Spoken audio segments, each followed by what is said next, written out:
Hi, I'm good.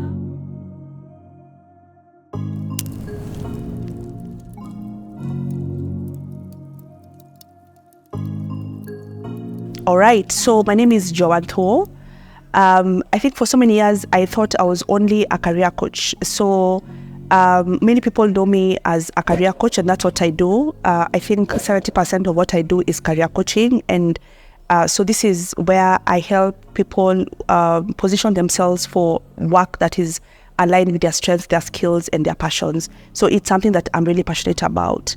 I'm also an author. Please believe it or not, I've written 2 books. The first one is Purposeless Bride, and the second one is a prayer book called Dear Noah.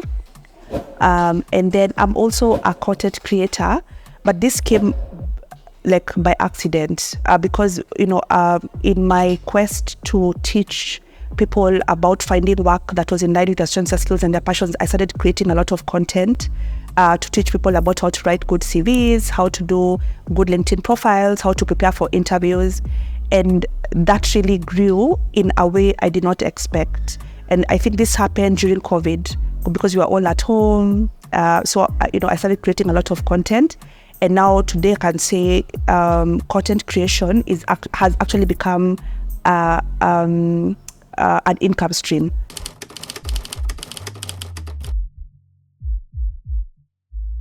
Okay, so I think especially in the times we are living in, career coaching has become so important because the job market is different now. I think after COVID, things are not, I don't think we went back to business as usual. So we are finding that many people are now working from home. There are so many remote jobs. I think also what happened during COVID, people became very intentional about finding work, meaningful work, because then you don't want to be away from if you're being away from your home, if you're being away from your kids, then you want to ensure that it's because of something meaningful that you're doing. So we found that so many people are now being intentional about the work that they do. They are so intentional about work-life balance, and so it became so prevalent for people to find work that was in line with their strengths, their skills, and their passions. So one of the most Googled statements in the world is, "How do I find my passion?" Can you imagine that? So that means that there's so many people who don't know what their area of passions, what their area of strengths is. And that's where I come in, just unpacking that and ensuring that from the get-go, actually from the time when you're going to campus, you're picking a degree, you're picking something that is in line with your strengths, your skills, and your passions. I'm sure we keep seeing around many people, you're doing a degree, and then at the end of the degree, you realize, I wish I didn't do it. Or we've seen people doing degree, masters, PhD, and at the end of it all, thinking, why did I do this? This is not what I want to do. Or, pursuing degree, masters, and PhD and not finding any work to do. So it's really becoming important that people find work that is in line with their skills, their passions, also because we spend most of our time in the office. So you want to ensure that it's something that you love to do, that the results of your work, there's an attachment to the results that you're getting from the work that you're doing. So that's where I come in. The CVs, the LinkedIn profiles, and the cover letters, those come after we find out, are you clear about your career direction? So I think my greatest contribution in people's careers is clarifying that. Are you clear about the direction in which you want to steer your career?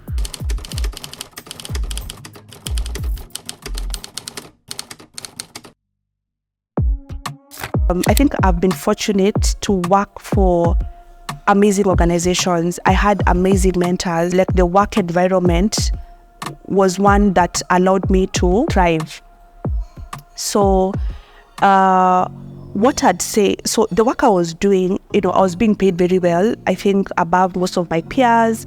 I was doing work because, I was working in HRs, and that is work that, was meaningful to me and I loved, and my educational background prepared me for it. But then it reached a point where I felt I had exhausted, I felt like I'd reached the ceiling and there was no, room for me to grow. So at the time when I was leaving, it was just me wanting to do more than I was being allowed to do in the role that I was in at the time. So when I left corporate, I left now to start my business. At the time, I wasn't actually sure. I think I just told myself I'll jump and then I'm going to get wings on my way down. But then I think I jumped without a plan. Is that something I would advise people to do right now in hindsight? Probably not. But I took that leap of faith and I jumped. And the reason why I did that was because the role I was in was not I felt I wanted to do more than I was being allowed to do. And then also I think at the time I was also going through life issues, and I had been offered an opportunity outside the country, and at the place I was emotionally, I couldn't leave. I couldn't leave the country. So I decided to leave my job instead. So that is that's how I actually exited corporate.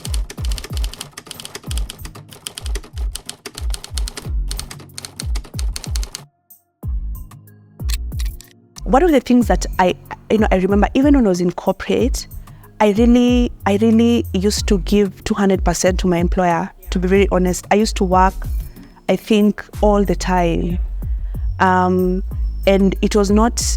And when I look back in hindsight, it wasn't because I was trying to be Miss Little, goody two-shoes, but I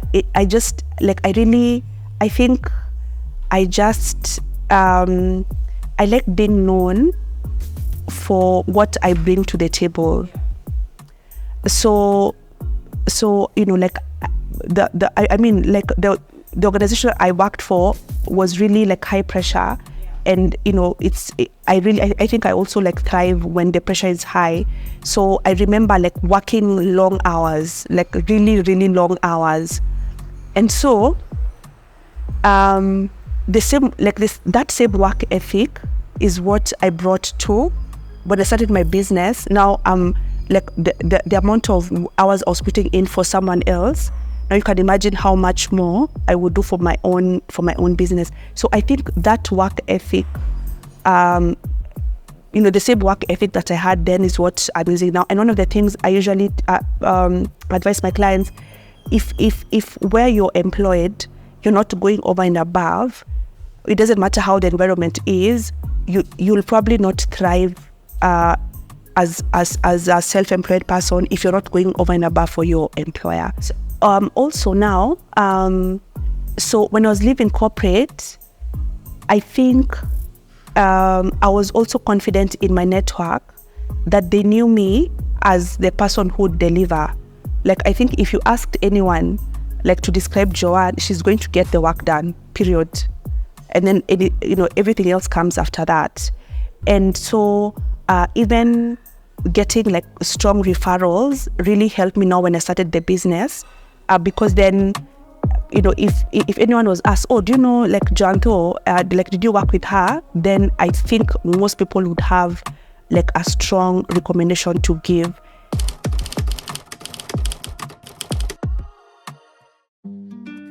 To be very honest, if I'd been offered a role I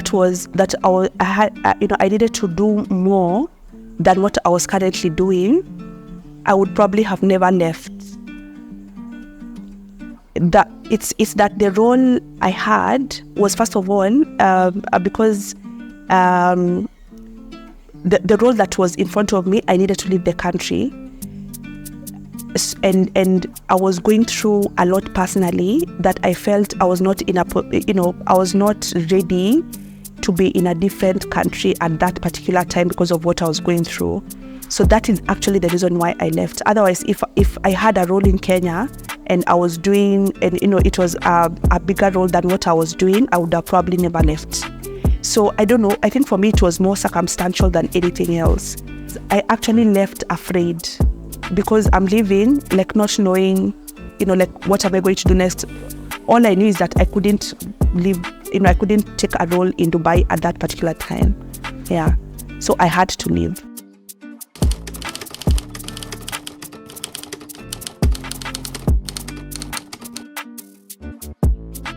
Are you ready? Hey, hey, hey, hey, hey, hey, hey. Like, self-employment is not for the faint at heart at all. At all. The first few years, you'll, my goodness, it's like the hardest thing. It's like, it's so brutal. And I'm sure, everyone who started a business would resonate with this. You'll, if you're not born again, you'll start praying. Hey, it's hard. So it's hard physically and emotionally. Then number two, of course, when you're following the vision, not everyone is going to believe in you, and at some point you're going to look crazy because only you can see what you're seeing. Because just imagine this, like maybe 5 years ago, if I, me saying that I want to make a living out of writing CVs, it sounds ridiculous. Like, are you sure? Like, you want to write CVs for people, and now there are so many companies, writing CVs. But at the time, I looked like a mad woman, saying I want to do CVs, I want to coach people, and it looked so white, quote unquote. So, and I used to beg people to like my page. Oh my goodness. I used to beg people, please let me do for you. Can I please do your CV? And then you can refer me to a friend. And some people refused, So it was so brutal. You become so broke. I remember at some point, I needed to decide whether, because I could not afford my rent and the office rent. So I really needed to downgrade. Because then I spend I used to spend most time in my office anyway. So it didn't matter where I'm sleeping, but I needed an office. So if you came to see me in the office, I looked so put together, but I was living in like almost a hole. So it's really, starting a business is hard. Yeah. If you're so you need to be very tenacious. You need to be sure about like your vision, because there'll be so many people talking to you. Because at the time also, it was those voices for, why did you leave such a high profile job and now you're struggling? So you'd have just stayed. But then I knew the vision, I knew what I saw, and I was strong enough to keep at it and keep pursuing it.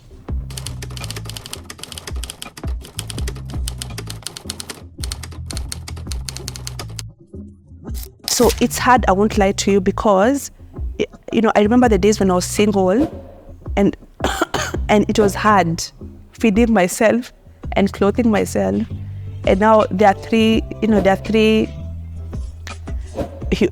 whole human beings who are looking up to you for all these things. And so it is very difficult.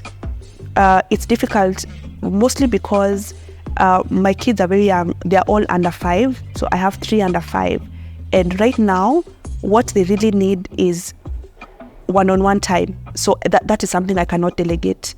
I can delegate maybe, them being dropped off, but I have to pick them up to spend, spending time with them is not, we cannot, it's not something that we can discuss. I have to spend time with them. So striking that balance between spending time with them, but then also, I need to work and provide. So it is extremely difficult. But I guess it's just like proper planning, taking it one day at a time, one chunk at a time. Because then if you think about everything, it can become like very overwhelming. And now you see, like now for me, everything in the business needs to work, because that is where we are getting, like the money, to feed them, to house them, to clothe, to clothe us. So the business has to work. Yeah.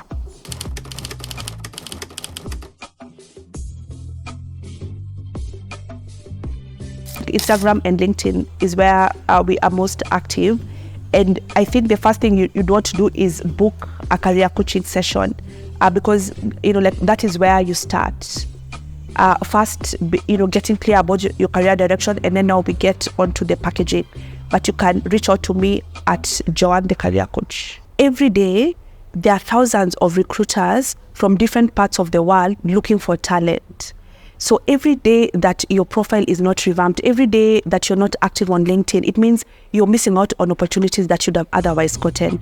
And I speak, from a point of, like, I've seen my clients benefiting, but even me myself, I've gotten contracts. I've, my best jobs, I was scouted on LinkedIn.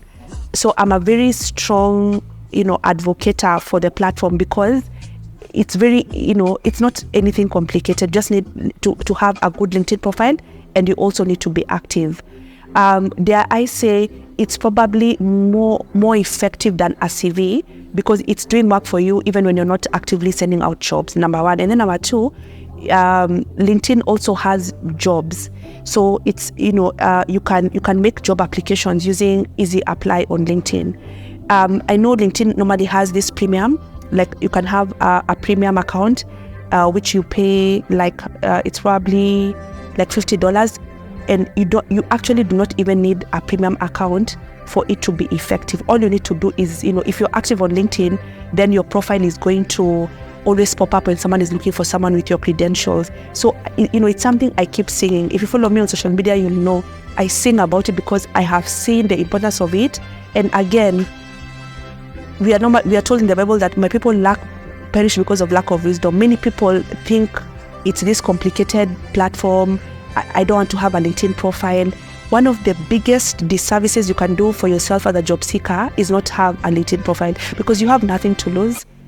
Just have the profile and just be there every day. Make sure you're commenting on other people's posts, sharing posts, and just sit back and see how it's going to, help your career.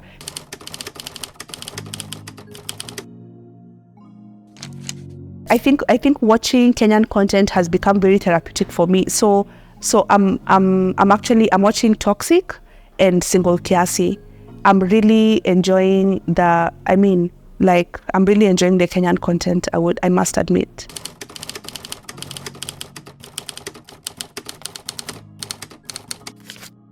Tyler Perry's Single Moms Club. Big ups to Tyler Perry, because he finally remembered the single moms. It's just that the way single moms, all we need, sometimes we just need some time away from our kids. We love our kids, but sometimes we just want 2 hours away from them, and knowing that they are safe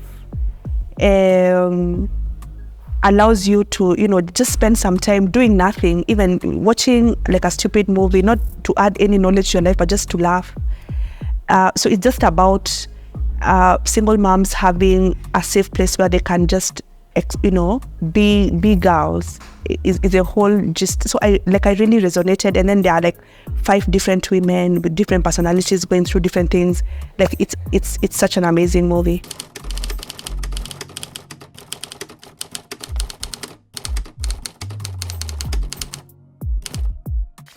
Yes, Kenar. So I normally feel like my content is so serious, and I normally try and do some skits, just to make it a bit light so that many people can understand. And so I would love to collaborate with comedians, because then I love integrating the serious career content with humor. So Kenar, Terence, I'd love to collaborate with them, do skits that would teach on the careers, but then bring in a lot of humor.